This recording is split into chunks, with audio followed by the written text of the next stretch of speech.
4 AM ng umaga mga idol. Tara, bike tayo. Set up natin.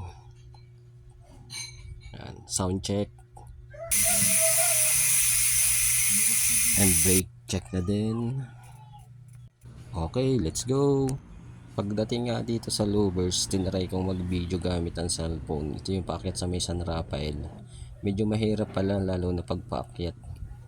At yun, kahit maliwanag na yung kalsada dahil sa cut, ay nag-ilaw pa rin tayo for safety.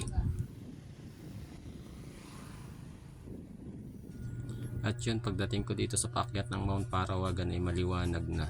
Ito yung isa sa pinakamahirap akyatin dito, yung tinatawag nilang pader ng Mount Parawagan. Siyempre, hindi natin kaya yan. Tutukod tayo at magtutulak ng bike. Pero hindi tayo susuko at yun, umabot pa nga tayo dito sa grotto. May posting nga din pala dito na aakyatin mo. Wala lang, aakyatin mo lang at yun. Dahil maiksi ang bias natin, ang hirapan tayong umakyat. Medyo nakakapanginig din ng tuhod, umaalog yung poste. At yun, pagdating dito sa taas, masisilayan mo dito ang kagandahan ng bundok ng Sierra Madre. Ayan guys, tingnan nyo naman kung gaano siya kaganda.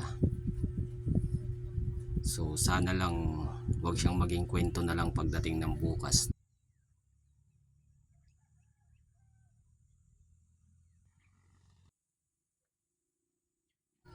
Siyempre, kung mahirap yung pag-akyat, mas mahirap yung pagbaba. Ayan, hindi na maabot ng bias niya. Oh. Ayan, tumalon na lang tayo guys. At dahil bibili lang naman talaga ako ng almusal, kaya ako lumabas at nagbike. Ayan, uwi na tayo. Siguro sa susunod na pagbalik ko dito, baka sementado na yung daan dito. At pagdating nga pala dito sa may sitio Sapa, nakabili ako ng avocado, 70 lang ang kilo. Ayan guys, binigyan pa ako ng 3 pirasong libre.